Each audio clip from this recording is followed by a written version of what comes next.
Welcome, everyone. We're so glad to have you with us today. My name is Charlene Margot. I'm co-founder of nonprofit The Parent Venture, and we're delighted to have with us today Kelly Corrigan and Claire Corrigan Lichty. Take it away, Kelly and Claire. Hi, everybody. Hi. So before we begin, I wanted to say that we really know from the research that doodling is super useful and helpful. So if you want to scribble while you listen, we recommend it. Doodlers are more analytical, you retain information better, and you're better focused than your non-doodling colleagues. So doodle away. The case that we're going to make for you now is that for something that sometimes gets mischaracterized as optional or a nice to have luxury for time-rich people, making is actually essential to both individual well-being and societal progress. And we know this by consulting with and reading and studying people much smarter and much more informed than we are. And all of those people would tell you the same thing, that creative confidence builds technical capability and that the future really belongs to makers, because imagining the future is, of course, in itself a creative act. And that the maker mindset, which is developed and reinforced over and over again by repeat experiences, says I can construct, I can deconstruct, and I can reconstruct the world around me. I can solve problems as they come through creation and iteration. So speaking of some of those people who have done that research who are much smarter and more informed than we are, we just wanted to start, like any good student, by citing our sources. So everything that we share tonight references art therapy programs that have been developed, tested, and implemented over many years. Two that we're going to get into a little bit more detail about is the Department of Defense's Creative Services program, specifically their mask program, and Save the Children's Heart program, which is healing and education through the arts. And then I've had the good fortune through the PBS show and the podcast to interview the great Francis Collins, who used to be the head of the National Institutes of Health, Denise Pope, who runs something called Challenge Success that I bet you might be familiar with, which is about challenging the definition of success in high achieving communities, trying to broaden the scope beyond just college. And then we're seeing making and creativity in the humanities being infused into the medical education curriculum. So I've talked to Alice Walton about that, who's creating a whole new medical school in the middle of the country that folds in the humanities because it's that impactful. And then finally, I've had the good fortune of talking to Vivek Murthy a few times, who is our previous Surgeon General. And so those are a collection of our sources, in addition to some books that we found invaluable. So speaking of those books, our biggest influence was this meta-analysis done by Susan Magsamen and Ivy Ross, who wrote this book, Your Brain on Art. I'm like Gen Z, no attention span, and I read the whole thing in a sitting. I think it's really fascinating and really well made. So Susan is a neuroscientist at Johns Hopkins, and Ivy runs a design group at Google, and they came together to write this work, to write this book about the different ways that art impacts how we think in the world. And we actually got to interview them a few months ago, and their work has been widely recognized and applauded. And one of the things that was the most striking from Susan and Ivy is that they had been asked to speak to 500 school superintendents about the arts and the curriculum and well-being. And this is their quote: "Denying kids something they need to be healthy is a form of abuse and neglect. The biology is that clear. And when we frame neuroaesthetics as baseline, not luxury, table stakes, not extracurriculars, legislation will follow. Legislation that takes us back to a time when home ec shops, choir, orchestra were built into the daily lives of students." And then I want to add one more book that we haven't had time to put on the slide. It's called Shop Class as Soulcraft. It's by a guy named Matthew Crawford. It was written in 2009, and I just read it, and I kind of can't stop talking about it. He was a PhD in political philosophy from University of Chicago. Then he got asked to run a think tank, and 4 months later, he left it all behind to create a mechanic shop, basically repairing old motorcycles. And what he traces in this book, that's like an overview of the way that we work and the way that we think about work as a society, is that there was this very unnatural, illogical split between thinking and doing, or the mental and the manual, when really his argument is that the most cognitively rich work always involves both. And funnily enough, thinking without doing was why he didn't last at the think tank. So I'm going to start this slide, and this is our biggest, longest one. So there's something called a neurochemical bubble bath, which is to say free, non-toxic access to serotonin and dopamine and norepinephrine. It's like a bolus from our internal pharmacy every time we engage with the arts. Making, which also usually involves monotasking, lowers cortisol, which is the stress hormone. And this is what the Department of Defense has discovered in their Creative Forces program. And this thing Claire mentioned about this MASS program, which is, for these veterans who come back with PTSD and are not really seeing much improvement with talk therapy or with medication, they have them make masks to try to express their emotional state. And it's remarkably effective. And it often is like the turning point for these veterans that allows them to return to their life as civilians in a more effective way. And it's, the more we learned about it, the more moved we were that the potential for the arts to actually resolve trauma is quite high. So another thing on offer when we're making regularly is increased intellectual capacity. So to take everybody back in time to like AP Bio, every neuron in our brain is this really long cell and or not cell. Yeah, cell. All of our brain cells are these neurons are really long, and the longest part of it is called the axon. And surrounding the axon, there's this fatty layer called your myelin sheath, and it essentially just works as like insulation on a wire, where it allows that electrical current in your brain to move quicker and to have better connections. And one of the things that Ivy and Susan found is that when we engage in the arts on a regular basis, we are actually building up a thicker myelin sheath. So this means that our neural communication is faster, it makes our neural pathways more efficient, it protects our nerve fibers, and it enables better coordination between different areas of the brain. So why should you make for the myelination? It also leads to increased flourishing. So that Matthew Crawford book points out that manual work forces a reckoning with the physical world, which is to say, like, chefs have to deal with the thick spine and a piece of kale.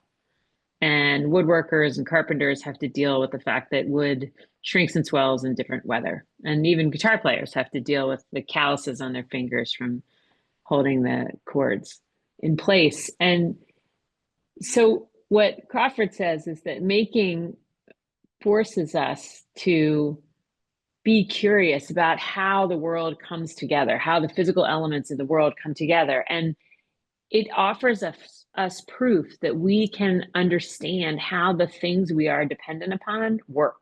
So he loved being an electrician on the side of all his studies, and understanding how to put a house together such that everything that needed to turn on turned on was a turn on. So we are not blindly dependent, and we are not vulnerable to any breakdown at any moment. We do not need to throw out the toaster oven, as he says.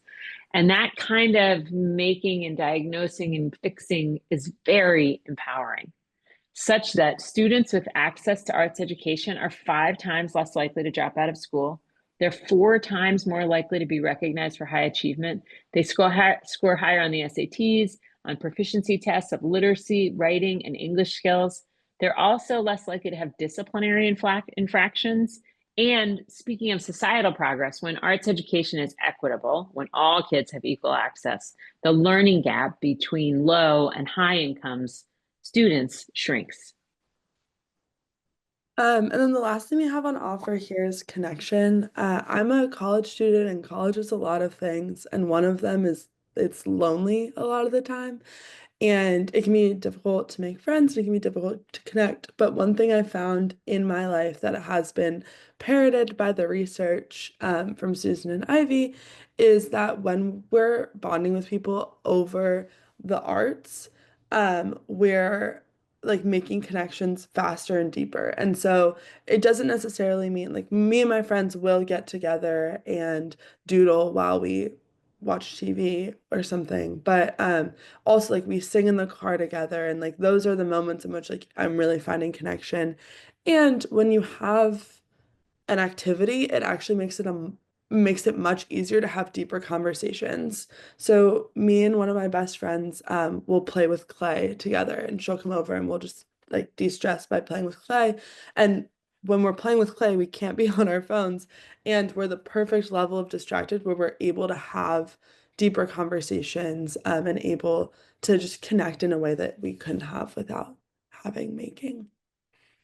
And interestingly, Denise Pope, the woman who runs Challenge Success, said that at Narcotics Anonymous, they recommend before you have a challenging conversation with a family member to pour out a puzzle so that both parties are creating something together. And that tiny connection and that tiny bit of like lowering your guard allows for more successful interactions around super challenging material. So that's a really surprising reason to make together. And so one of the things that's I've been Susan really harp on is that when we think of making, it's not just finger painting. There are so many different methods of creation that help engage these pathways that we've been talking about. So you're all very busy people. Thank you so much for taking the time to be here today. And it can be really difficult to, one thing I was wary about with making this presentation is not feeling like I wanted to give someone something else to add to their to-do list. And so what my mom and I were thinking about is how can we reduce the friction between making and not making? So get creative about making space for creativity, giving tools as gifts, using recycling as material. The corner of a room can be a lab. And also, I just want to point out that we are inches away from making every day. If you've ever arranged pillows or stuffed animals on a bed or dino nuggets on an IKEA plate, intention is what turns what we recognize as chores into small C creative acts. So now I'd like to present you with 10 ways that I make regularly as a broke and busy college kid. First, I cut and dye my own hair. I did it today. I'm aware that's a little bit of a high stakes way to It make looks really good. It looks really good, Claire. my roots. Two, as I mentioned, I have a chunk of modeling clay that me and my friends will play with. I often make noses because I find they're really easy to make. Like my mom said, I practice stand-up comedy. I knit, I make birthday cakes, I make my bed, I pick out my own outfits. And they don't always work, and that's okay too. My coworker the other day called me Where's Waldo for wearing a striped shirt.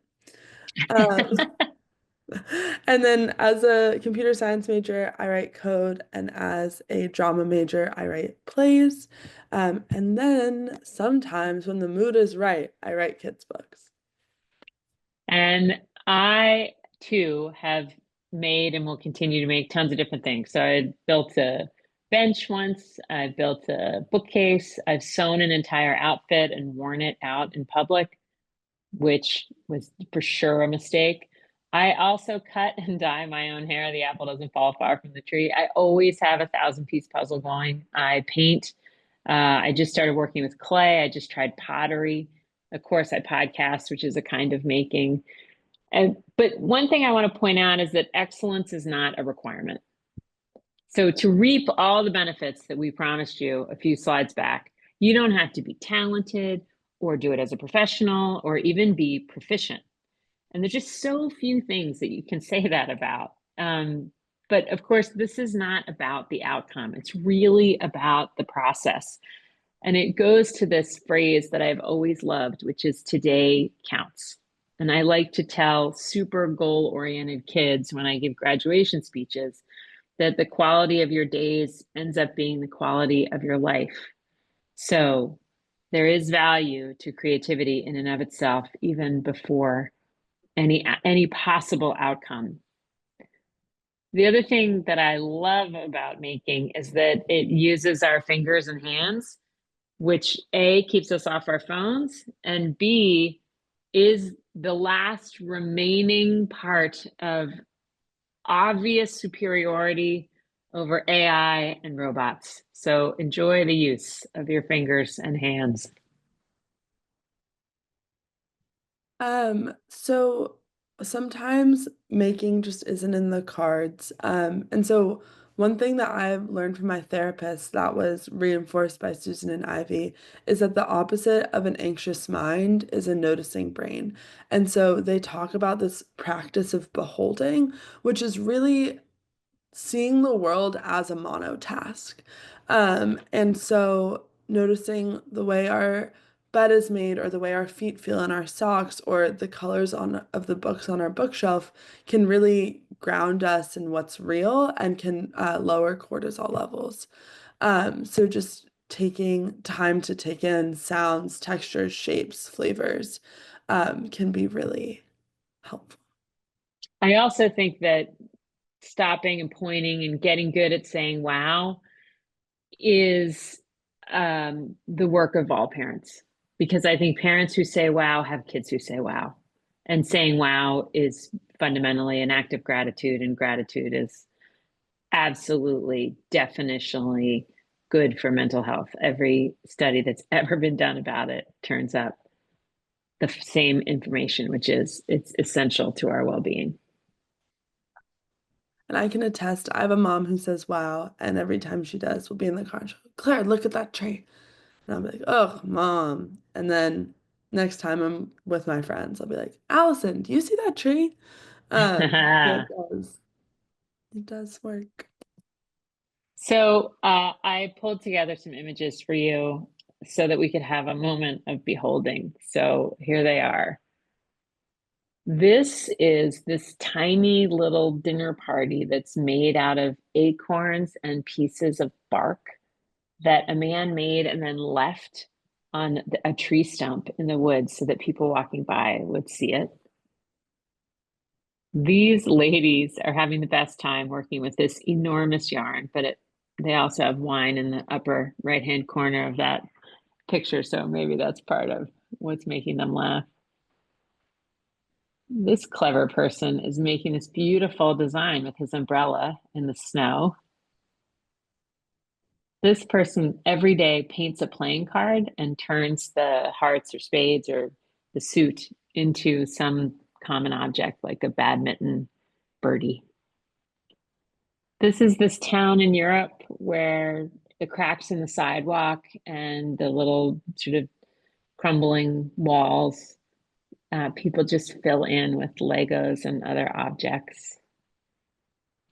And then finally, this is a Burning Man type of making, but it's so magical. And there are giant puppet people all over the world. I've just learned that my friend is applying to be like a puppet fellow to take giant puppets all around Europe. So that's a great example.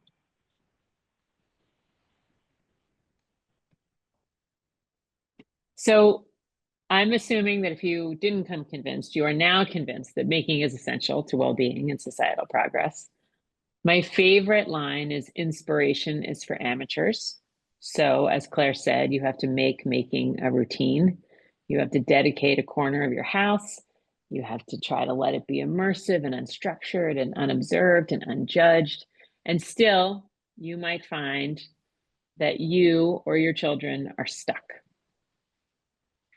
And so the recommendation per the professionals, Susan and Ivy, is to find or make a sensory cathedral. So the best sensory cathedral you have at your disposal is nature. Nature is one of the most neuroaesthetic places that there is. It touches all of your sensory systems, temperature, light, sound, color. Oops. The pheromones that trees send each other when we're in nature, we are blanketed in those. And the reason that we feel alive is because all of our different sensory systems have been ignited. So you can always try forest bathing. And when you can't get out to nature, you could try to make a sensory cathedral. And I picked the word cathedral carefully. I was raised Catholic, and the Catholics really know how to trigger the vagus nerve. I mean, they know that high ceilings and low lighting and candles and organ music and incense are all working simultaneously on our sensory system to put us into a transcendent space. And so we can kind of do that in our own homes. I tried to do it a lot when the kids were young, and if they were drifting into something, some little project at the table, I would turn on some music and I would light a scented candle and I would put out some chips and hummus and carrots. And I would try to surround them with this little makeshift cathedral that might encourage them to stay longer in the project. The thing I like to say is that we are the only species that watches the sunset. Okay, so now we're going to share, with all that, we're going to share Marianne the maker. Marianne loved to build new things with tape and wire and dreams and strings, but today she had a soccer game, and for that, she had her dad to blame. He signed her up, as all dads do. I loved this sport, and you will too. The whistle blew, her stomach ached. The soccer thing was a big mistake. She tripped and stumbled on the field, and all the while her mind cartwheeled. Directed in goal, left wing, and center. Inside, she screamed. I'm an inventor. With crayons, she sketched a clever scheme of a doohickey she saw in a dream. Nothing could snap her from her zone till her dad said in a weary tone, Marianne, it's time for soccer whether you like it or not. she did not. To escape from soccer So frustrating. and get back to work, More creating. Marianne would need a plan. She gave her bedroom a quick scan. Earlier that week, she'd seen a movie that taught her a trick so sly and groovy. When it came time to put on her cleats, she licked her palms and did repeat. My tummy hurts as if I've eaten mold. My hands are clammy, weak, and cold. I cannot possibly take the field today. And so her father sighed. Okay. The trick had worked. She limped down the hall and drew a bath. She checked the towels and did some math. Grabbing her What could they become? Grabbing her mother's old crochet and streamers left from a birthday, she devised a plan, wild and crazy, to fly with her dog, Patrick Swayze. And with her stolen afternoon, she'd build a type of strange balloon to fly through weather, clear and hazy, safe and sound with Patrick Swayze. But what to call this fine invention? She gave the question her full attention. It improved her day and mood to boot. Oh, wait, that's it. A Moodle boot. Step one of any Moodle boot is to engineer a parachute. To start, she had to knot and knit, pulling the basket close to fit. To communicate among high winds, she took some cans made of tin, and with some string and a couple knots, she made a way to call the shots. On a dangerous quest, it has been said, she'd need a helmet atop her head. So into the kitchen they both crept to borrow a bowl. It fits perfect. next to the pantry to get some snacks, for who could say when they'd be back, a moodle boot can go quite far. Nutter Butters, a protein bar. She double-checked her screws were tight, and then she shouted with delight the moodle boot was now complete. This creation of ours cannot be beat. The winds were too low to run a test if she were to find what's west of west. So she grabbed Sun Chips and Oreos and put on one of her favorite shows. Just at that moment, in came her dad, eyebrows rising, looking mad.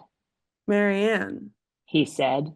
you're eating chips. Are you sure that you are really sick? He felt her head. You have no fever. He checked her pulse. It's nice and even. And then he asked, as if to break her. Marianne, are you a faker? I'm so sorry. She then cried.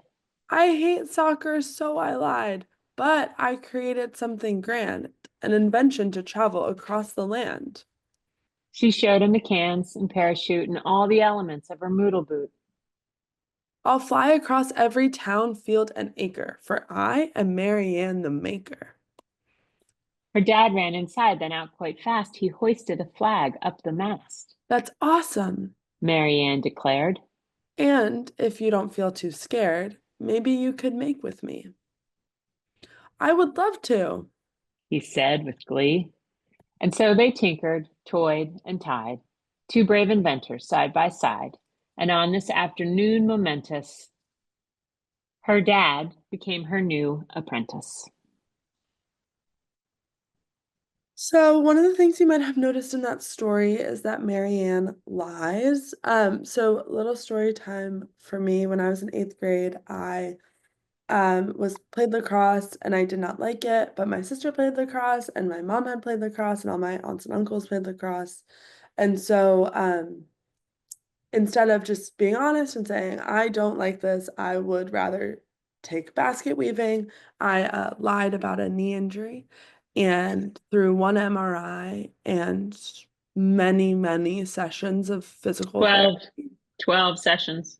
And what I wish I did instead is just had the guts to say what I wanted. But then also I know, like, I'm about to graduate and you get a lot of shoulds thrown your way when you're young.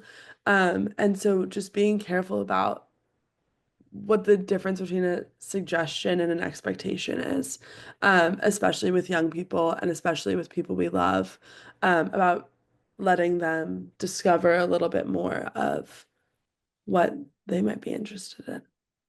Yeah, so I think this is a good chance to ask your kids, is there anything you're doing only because you think we want you to do it? I think it can be very, very surprising. The other thing Denise Pope from Challenge Success told me is that kids never lie or cheat about with things they love. So read the room. Another thing you might have noticed is that Marianne's dad learns to follow. As a kid, it can be really tired always receiving information and never getting to teach. The really awesome thing about making is there's often no right or wrong way. And so it can be a really great experience as a kid to teach your parents about something. And also, it can be really difficult as the grown up. I know this as a camp counselor, to not correct when kids are doing something that seems like it's maybe not right because it's about the process, not about the outcome. Yeah, and Denise Pope always talks about giving students voice and choice. Even the most limited choices increase engagement. And so she's always teaching to her educators 100 different ways to show what you know, like draw a map or make an infomercial or a flow chart. And I think that for parents, it's not a bad thing to keep in mind either, that there are 100 different ways for your kid to show you who they are, but you have to recede into the observant position rather than the leadership position. Then the other thing that's so important is that beyond bonding by following your kid where they lead you, this is also a chance as parents for us to rest and us to re-energize and us to lower our cortisol and increase our serotonin and dopamine and norepinephrine. So when they draw, maybe you draw. And when they paint, you paint. And that all the same benefits are on offer for us in terms of making and also beholding. And the last quick note is that Marianne does make a big mess. It's called a brainstorm for a reason. It's a tornado of thoughts and ideas. Most of them won't work. And so getting good at the process is the goal. It doesn't matter what the outcome is. And I think as a parent that what you make space for is a pretty unmistakable message of what you value. So allowing things to take time, allowing things to unfold over many, many days, letting a workspace stay a workspace for a week or two, that all allows for greater meaning making. So before we get to Q&A, I did want to say that Claire and I are big fans of Save the Children, and they have a very cool program. It's called Healing and Education Through the Arts, HEART.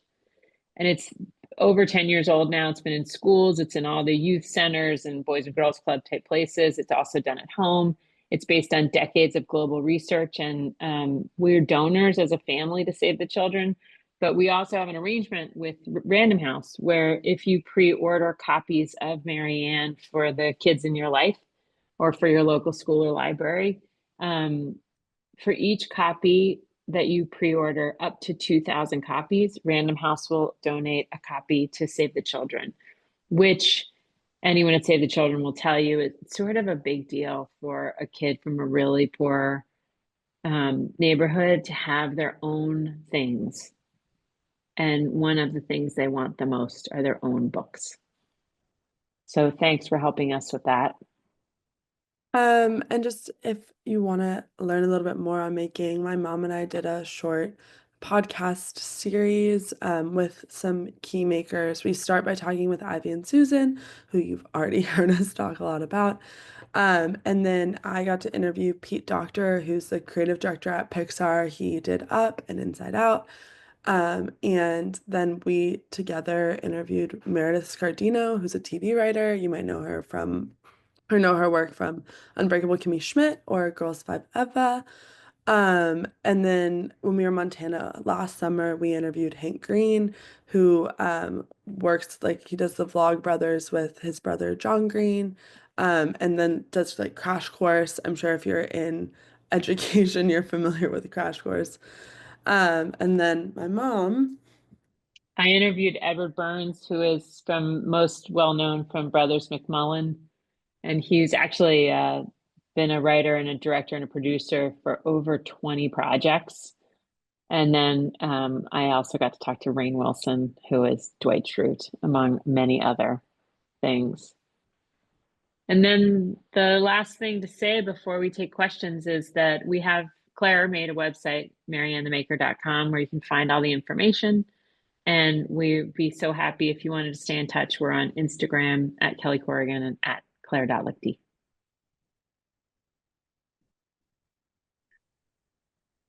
Well, thank you so much, Kelly and Claire. That was so much fun. I feel like you brought me back to my childhood. My Canadian mother, I grew up in a house where she was always doing something, whether it was sewing or cooking or oil Cool. painting or mosaic or whatever. So we kids just always were involved in that.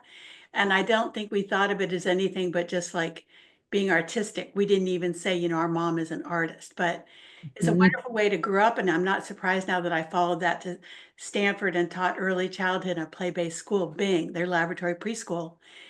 And I was then board chair for 8 years at Challenge Success, Kelly. So, Oh, great. yeah, we are big believers in all of this, and we know how good it is for kids. And I think about, my daughter who raised herself on art and making. I came to a realization that anything I bought her would get chopped up and remade. And finally, I just went with it because that's just how it was. And the Beanie Babies all got dissected and made into other things. But, when you have a maker child, right, Claire, that's what you got to put up with.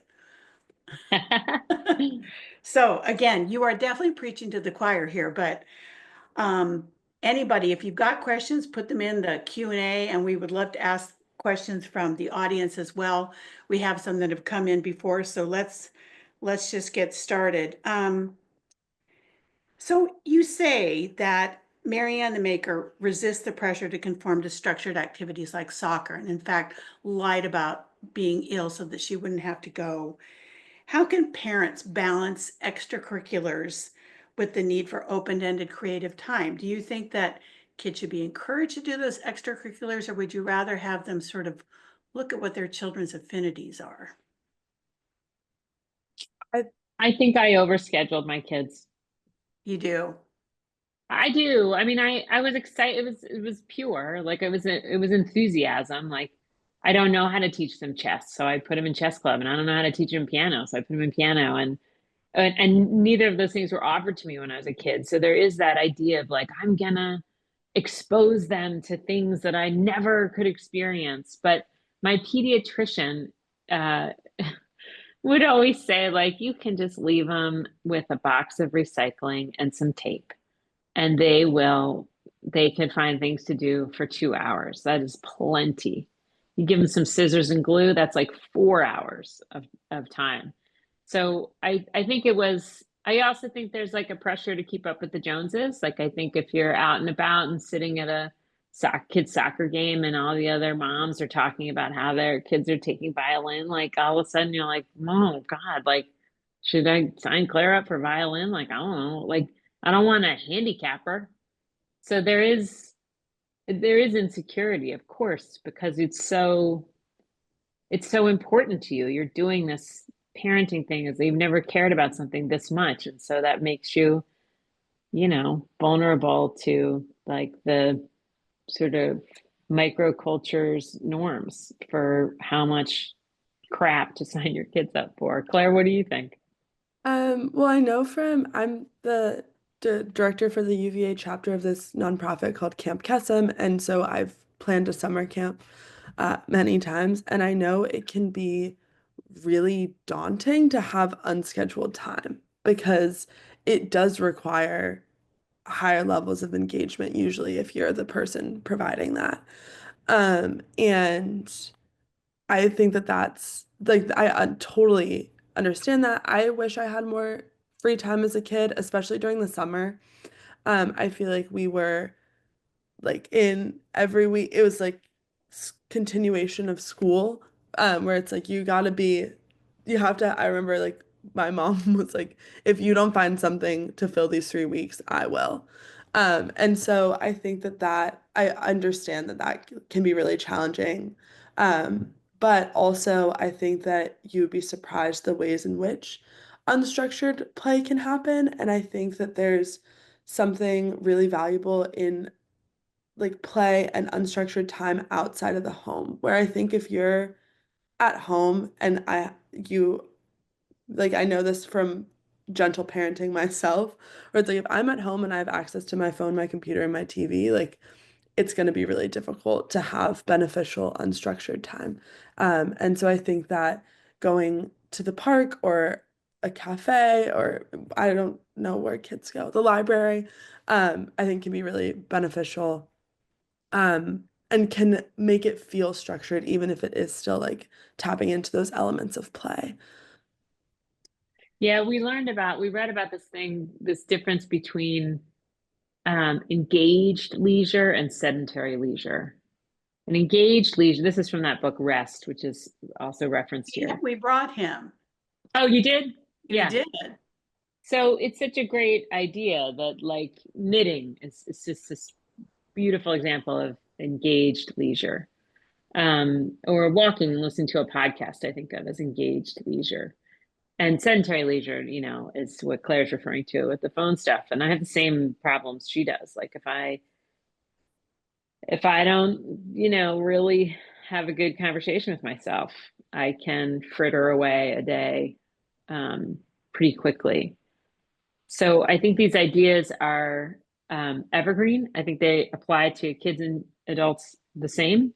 And I think they require constant revisiting because I think you hear it and you're motivated and you're going to like take it on.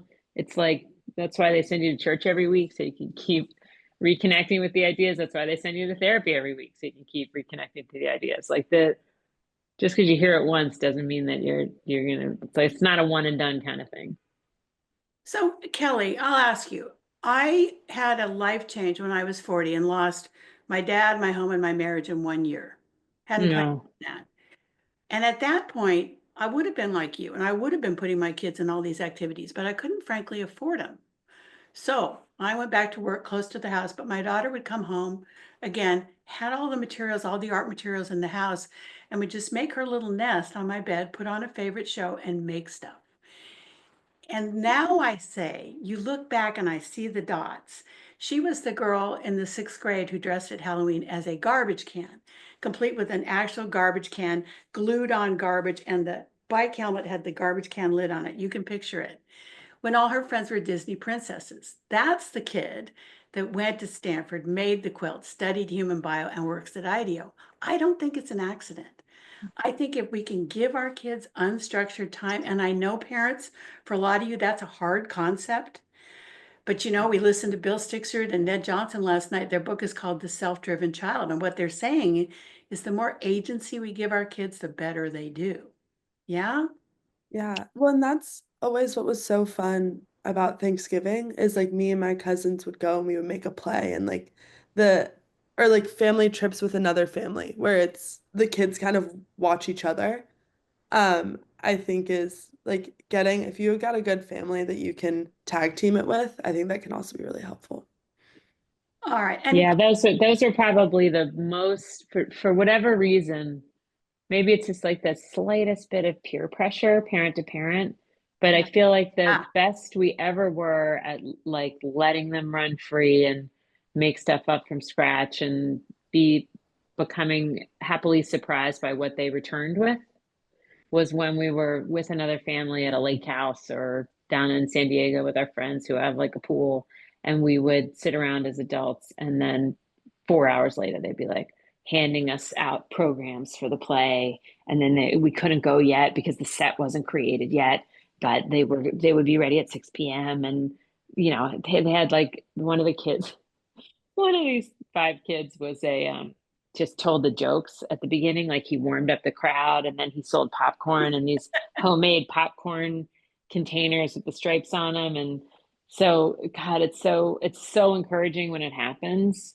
And I do agree that there is a through line between kids who can find their way out of boredom and Mm. into something creative to adults who can find their way out of boredom and into something creative. And I think that if you're raising a 10-year-old right now, like, I don't know what the jobs are going to be in None 12 of us years when do. that kid graduates from college. I don't know if that kid's going to go to college. I mean, I don't know what the future of college is. So you better be able to work with an unstructured reality because it's coming. Yeah. So, Claire, you grew up in a house with a kind of famous storyteller. I think that this whole making and storytelling is of a piece. Yes? Yeah, for sure. I mean, it didn't require imagination for me. Like I think that there's a Oh. lot of kids out there who want to write and it requires imagination and faith. And when you have somebody who's so close to you who did it, you don't need, it doesn't feel like that difficult because I, as Because much if as that dummy could do it, well, it's like that's a real person and that real person did it. And so why can't I? And I think that like knowing somebody who has a creative career definitely is ultra encouraging. It's like the ultimate encouragement. And then also you just are raised in a place where you like ex all of my creative excursions were like deeply supported. And that's just such a gift. And I just am so grateful for that. And I know that that's not the case for everyone, but I want to let you know we're just two gals who wrote a book where there's, just normal people. Well, I mean, Claire, that story, Kelly, about making the play at Thanksgiving, that's making as a family tradition. And I think parents, you can encourage that. Thanksgiving can be boring for all the kids until they get sat down for dinner right at the kids' table. But there's lots of stuff that they could be doing. yes. My acting teacher, her and her sister were not allowed to open their Christmas presents until they put on a Christmas pageant for their whole street from ages Like, like 5 to 18. That's so There's like, you phenomenal. don't get your presents if you that's don't. taking it kind of far, Claire. Love it. I'm for it. I am. Because the thing that happened in this Thanksgiving play is that everybody found a way to be a part of it. So it didn't, like, Georgia, Claire's sister, wasn't into like being an actor, but she was into like being a producer. So she was on the side saying, go, go, now, now, and she was like managing on that side. And then Drew, this little kid, didn't want to be one of the performers, but he wanted to be like the host, like the MC of the event. And making the programs, and there's just so many ways to do it, and it just is time and daring to not plan the day, which I totally am sensitive to. I like to plan a day. I'm afraid without a plan we're gonna squander it, but you can't discover anything if every minute is planned. Cooking, like letting kids cook, I think is kind of I mean, I didn't mind it because I'm not a very good cook. And so it was probably with Claire at 10 was coming up with meals that were at least as good as anything I was going to put on the table. And she's a total mess and way more cleaning for me. But that's like it feels to me like a super easy way to let kids have agency and experiment and be unstructured. You just can't expect that it's going to be like, the most delicious meal you've ever eaten. Well, and it reminds me, again, I left college with a degree in child development and went to this wonderful school, Bing at Stanford, the laboratory preschool for the psych department. But what mattered to me is it was so incredibly creative, and I was always the art person. But we had 31 kids a day, and I did that for 10 years. Try that, and a new art project every day, or two or three. But parents would come in and they would say to us, how do you stand this? Because it looked like chaos to them, but to us it was very organized because each of the tables kids were doing different kinds of creating, building the maker table, working with clay, working with wood, whatever, right? But I want to encourage parents, and this is a question I have for you both. Often people will say that they don't think they can do it because they're not creative or they're not artistic. What do you say to parents who have that fear or their kids who might be a little perfectionistic? Well, the perfection thing makes me think about like the ways that language and word choice affect our thinking and maybe misconvey our thinking. So if you're constantly, I'm learning this from Claire, but if you're constantly saying, "Oh, that's really good," that's like an evaluative word. Mhm. And it's not as, I mean, it's so banal that I don't think every kid hears it as like a judgment, but it is in fact a judgment. And so a better habit to be in would be to say, "Oh, how did you pick green? Oh, Mhm. that's interesting. And so then when you did this line, what were you thinking?" And like really let them get into telling you about their process. Like, well, I wasn't sure, but then I got the ruler out and then I saw that if I took the marble and dipped it in the paint and let it roll around on the paper, it made this really cool design. And then it started to look like a bug. And then when I realized it looked like a bug, then I knew how to put the antennas. And so then I went and found the pipe cleaners.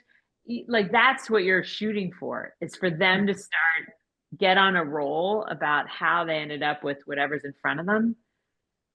And but you just there's like a conscientiousness that you have to embrace, which is to not fall into the rut, which is, "Oh, that's so good, Mhm. that's really I, pretty." I also think that like I'm someone who's I think my brain is very oriented towards seeking dopamine from those value judgments. And so I like am a perfectionist. I did like almost get a B in Spanish one time and like my vision went blurry. So like I'm very much like that kid. And one of the things that I really love about summer camp is that um and stick with me here. This is going to be a little analogy. Like I'm really bad, not great at sports. I'm not very coordinated. I'm athletic, but I'm not coordinated at all. And so I always hated playing like basketball and lacrosse because it's so clear. Some people are really good at that, some people are really bad at it. It's clear what like being good looks like. And what I love about summer camp is you're playing all of these sports that no one practices, so no one is good at them, and there's no like that value system is way blurrier. And so if you're like stuck with a perfectionist, coming up with things to make and things to do that are the like cornhole of the creative world. So baking a cake, we know how a cake should taste. But like, I don't know, trying to make something that you've like is unusual or isn't based off of a real thing. I know like leaf collecting is really big. And uh like leaf collecting and making like collages out of nature, whatnot.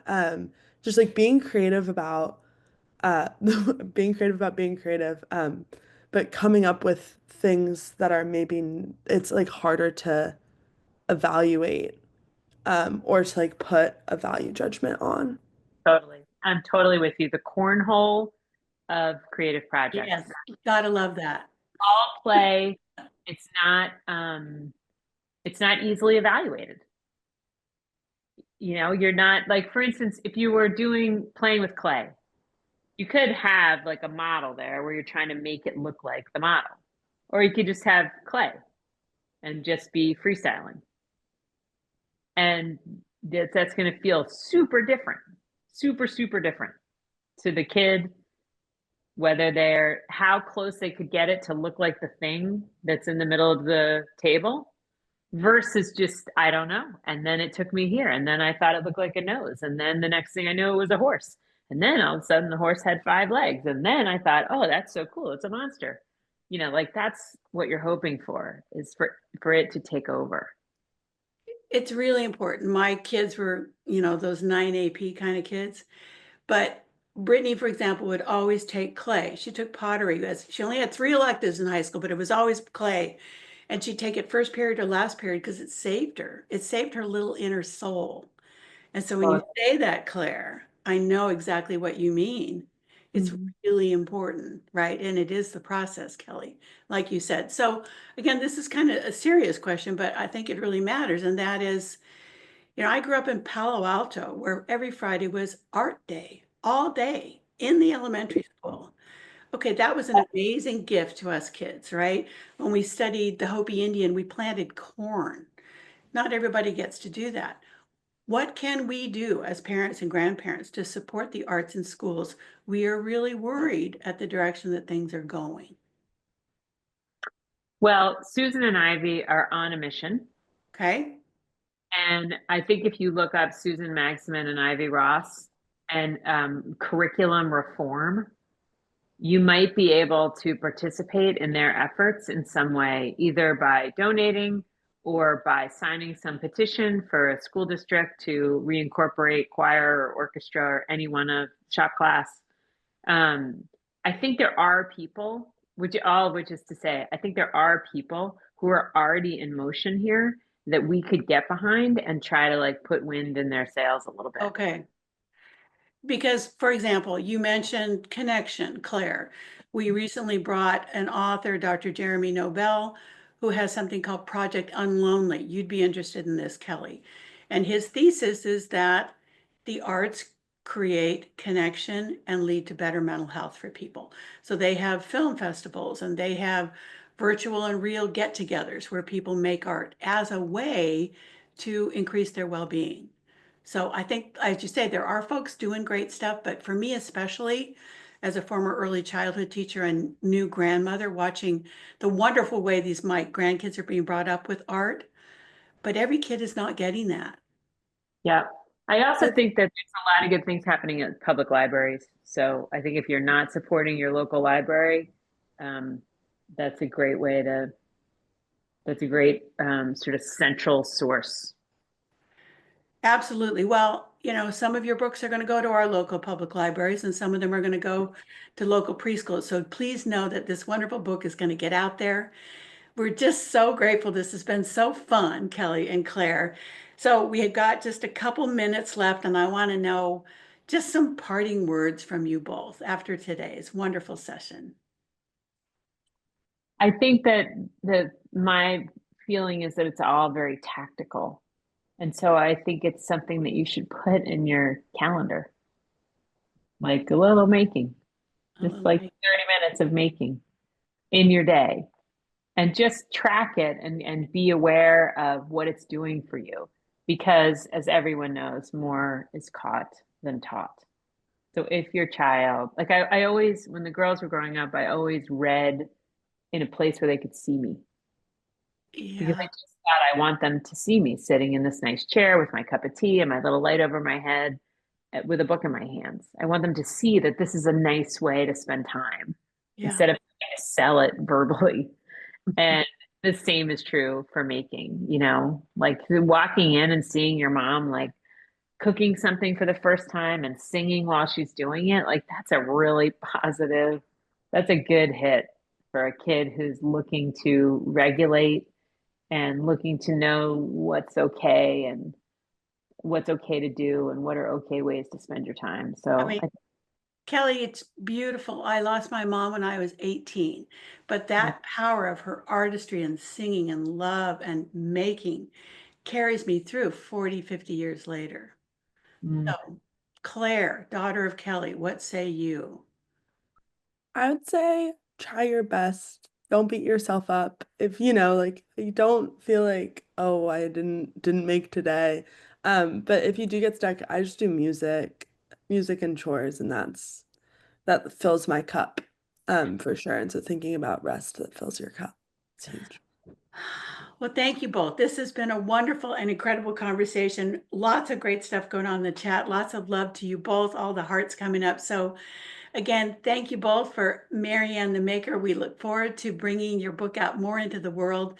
And thanks so much for today's presentation. This was awesome. Okay, Kelly Corrigan and Claire Lichty, good luck. You guys go take your message to the world. See you thank you, Thank you. everybody. Bye-bye.